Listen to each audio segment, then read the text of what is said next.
মাসুদ ভাইয়ার বাসায় পৌঁছে গেলাম। বাসায় ঢুকতেই দেখি মাসুদ ভাইয়া ও তার বোন মিতু বসে থেকে গল্প করছে। আমরা কেন এসেছি আমাদের দেখেই হয়তো উনি বুঝে গিয়েছেন। উনি দাঁড়িয়ে গেল, আপু উনার একটু কাছাকাছি গেল। অন্যদিকে আমি চোখের জল নিয়ে মিতুর দিকে তাকিয়ে রইলাম। আপু বলল, তুমি এটা কি করতে চাচ্ছ? এভাবে তুমি আমাকে পর করে দিবা? আমার হাতটা এভাবে ছেড়ে দিতে পারবা? মাসুদ ভাইয়া কিছু না বলে আপুর হাতে থাকা ডিভোর্স পেপারটি নিয়ে দেখলেন আপু তাদের সাইন করেছে কিনা। আপু সাইন করেননি দেখে উনি নিজের পকেট থেকে একটা কলম বের করলেন। কলম সহ কাগজটা আপুর দিকে বাড়িয়ে দিয়ে বললেন, সাইন করো। আপু কিছু না বলে শুধু উনার দিকে চেয়ে রইল। আপু বলল, আচ্ছা আমাকে ডিভোর্স দিবে ঠিক আছে, কিন্তু ডিভোর্স দেওয়ার আগে কেন দিবে তার কারণটা তো বলে দাও। মাসুদ ভাই বলল, কারণ জানতে চাস? কারণ হলো তোর সাথে আমার যায় না। তোর স্ট্যাটাস আর আমার স্ট্যাটাস সম্পূর্ণই আলাদা। আপু বলল, এখন স্ট্যাটাসের কথা বলছো? বিয়ের আগে তো আমি তোমাকে এইসব কথা বলেছি, তখন তুমি কি বলেছিলে? এত তাড়াতাড়ি ভুলে গিয়েছো সব? মাসুদ ভাই বলল, না কিছুই ভুলি নাই। তখন তো আমি পুরো আবেগে ভরপুর ছিলাম, বুঝে নাই যে তোর মতো এতিম মিসকিনের সাথে আমার সংসার হবে না। তুই বউ হওয়া তো দূরে থাক, আমার বাসায় কাজের মেয়ে হওয়ার যোগ্যও না। মাসুদ ভাই বলল, সাইন করবি নাকি জোর করে সাইন করে নিয়ে ঘাড় ধাক্কা মেরে বাড়ি থেকে বের করে দিব? আপু বলল, প্লিজ তুমি এভাবে বলো না, আমি তোমার পায়ে পড়ি। বলে আপু ওনার পা ধরতে যাবে কি উনি একটু সরে গেলেন। আপুও সরে গিয়ে পা চেপে ধরলে আপুকে উনি একটা লাথি মেরে দিল। তো সবাই আমার ইউটিউব চ্যানেলটি সাবস্ক্রাইব করে দিবেন। ইউটিউব চ্যানেলের নাম ভয়েস অফ দীপ অফিসিয়াল। আমার আর সহ্য হলো না, আপুকে মাটি থেকে তুলে বললাম, ব্যাস অনেক হয়েছে মাসুদ সাহেব। আইন অনুযায়ী আপুর গায়ে হাত তোলার জন্য আপনারা এখন কোনো অধিকারই নেই, কেননা আপনি আপুকে ডিভোর্স দিয়েছেন। আজ যাকে লাথি মেরে কুকুরের মতো দূরে সরিয়ে দিচ্ছেন, মনে রাখবেন তার জন্যই আজও আপনার দেহে প্রাণটা রয়েছে। আপনার জন্যই সে নিজের জীবনটা দিতে বসেছিল। যে বোনকে নিয়ে আজ আপনি এত নাচছেন, মনে রাখবেন একদিন তার জন্যই আপনার মুখে চুনকালি পড়বে। আর মৃত্যু, আজ তো তুমি খুব খুশি তাই না? তোমার মিথ্যা অভিনয়টা তোমার ভাইয়ের চোখে এমন ভাবে পটি হিসাবে লেগে গিয়েছে যা হয়তো আর কোনোদিন সরবে না। যেদিন তোমাকে তোমার স্বামী ডিভোর্স করবে সেই দিন বুঝবে একটা মেয়ে তার স্বামীর বিনা দোষে ডিভোর্স দিলে তাদের ঠিক কতটা কষ্ট হয়। নে আপু সাইন করে দে। আপু ডিভোর্স পেপার ও কলম হাতে নিয়ে বলল, না ভাই, ওনাকে আমি অনেক ভালোবাসি। আপু বলল, আমি তোমাকে কোনোদিনও ডিভোর্স দিব না, ভয় পেও না, কেননা আমি তোমার সামনে এসে কখনো আর স্ত্রীর অধিকার নিয়ে দাঁড়াবো না। শুধু তোমার কাছে আমার একটাই অনুরোধ রইল, আমি যেদিন মরে যাব ওই দিন শুধু স্বামী হিসাবে তোমার পায়ে দুটোটুকু দেওয়ার জন্য আমার জানাজার নামাজে গিয়ে দাঁড়াইও।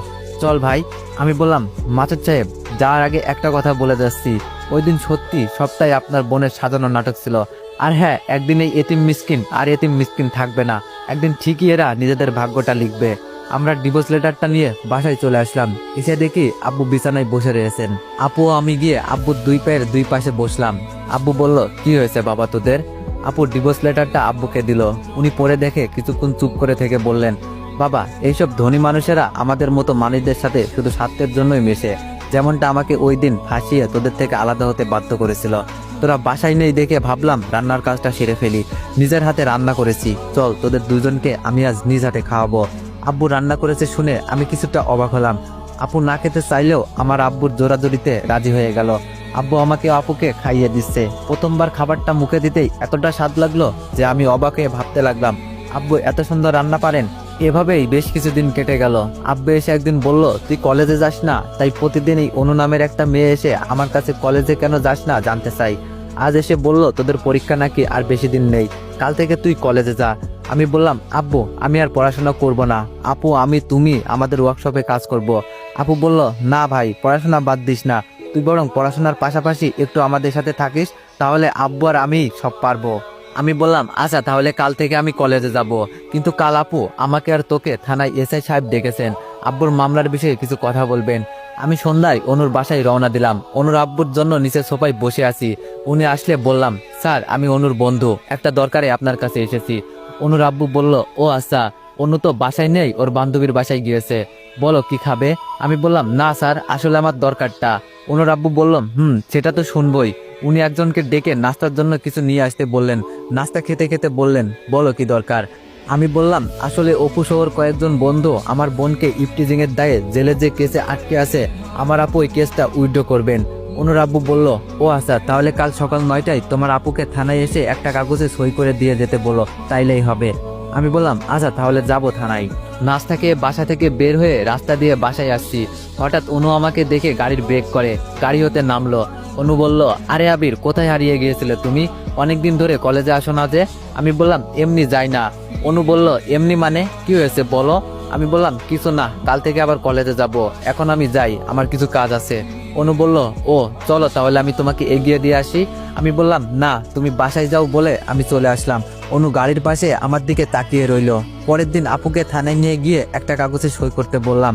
আপু সই করলে বললাম, আপু তুই বাসায় যা, আমার একটু কাজ আছে, সেরে পাই দিয়ে কলেজে যাব। আপু চলে গেলে আমি গিয়ে থানার বাইরে দাঁড়িয়ে আছি। অপু সহ ওর বন্ধুরা বার হয়ে আসলো। আমি ওদের দিকে যেতেই অপু আমাকে মারতে ধেয়ে আসলো। খুশি মারবে বলে হাত তুলেছে, অমনে আমি 2 হাত জোর করাই ও হাতটা নামিয়ে নিল। আমি বললাম, ভাই প্রথমে আমি মাপ চেয়ে নিচ্ছি, সরি, তোমার সাথে কিছু কথা বলার ছিল। অপু বলল, বল কি বলবি। আমি বললাম, ভাই আমি জানি তুমি হয়তো ভাবছো আমি আর আমার বোন যে এসব করেছি তা কিন্তু সত্যি নয়। অপু বলল, মানে? আমি বললাম, মানেটা হলো মিতুর ভাই আমাদেরকে এইগুলো করতে বাধ্য করেছিল। ওইদিন পার্কের মধ্যে মিতুকে চর মারতে মিতুর ভাই আমাকে বলেছিল। অপু বলল, এইসব মিতুর ভাইয়ের খেলা। আমি বললাম, তোমার থেকে ওনার বোনকে দূরে সরে রাখবে বলে উনি এইসব করেছেন। মিতু তোমাকে সত্যি ভালোবাসে। অপু বলল, ধুর, ওর ভালোবাসা, এতদিন জেলে আছি একবার খোঁজ নিয়ে দেখেনি, ওই শালির জন্যই আজ আমার জেল খাটা লাগলো। আমি বললাম, আর ওকে কে ভালোবাসে? আমি ওর সাথে ভালোবাসার নাটক করেছি ওর বাবার টাকা পয়সার লোভে। ভেবেছিলাম বিয়ে করে সব হাতিয়ে নিব, কিন্তু শালি এখন পাল্টি মেরে দিয়েছে। আমি বললাম, না ভাই, মারেনি, ও এখনো তোমাকে ভালোবাসে। অপু বলল, ওর ভালোবাসা বার করব। আমি বললাম, ভাই এখন আমাকে মাফ করে দাও প্লিজ। অপু বলল, তোর কোনো দোষ নেই, তোর সাথে আমার কোনো শত্রুতা নেই, আমার শত্রুতা মিতু ওর ভাইয়ের সাথে। 2 ভাই বোনকে জব্দ করব মিতুকে বিয়েটা করে। আমি বললাম, আমি তাহলে এখন আসি ভাই। অপু বলল, যা, আর ভালো থাকিস। বাসায় আসলাম, একটু পর আপুর ফোন বাজলে আমি গিয়ে দেখলাম মাসুদ ভাই ফোন করেছে। আমি আস্তে করে ফোনটা কেটে দিয়ে নম্বরটা ব্লক লিস্ট করে দিলাম। আপু বলল, কে ফোন করেছিল ভাই? আমি বললাম, সিম কোম্পানি থেকে। আপু বলল, ও। আমি মনে মনে বলছি, মাসুদ ভাই নিশ্চয়ই ফোন ধরলে বলতো, লাবণ্য তুমি এটা কি করেছো, অপুর কেসটি তুমি লাবণ্য। ভাবছি, মিস্টার মাসুদ সাহেব, এবার তুই বুঝবি, অপু যখন তোর বোনকে বিয়ে করে ঘাড়ে লাথি মেরে বাসা থেকে বের করে দিবে, তখন বুঝবি বোনের ডিভোর্সটা কত কষ্টের হয়। আর মিতু, তুই আমার জীবন নিয়ে খেলেছিস, আমার আপুর সংসারটা নাটক করে ভেঙেছিস। না, এবার দেখ তোর সাথেও কি হয়, তুই বুঝবি, শুধু সময়ের অপেক্ষা।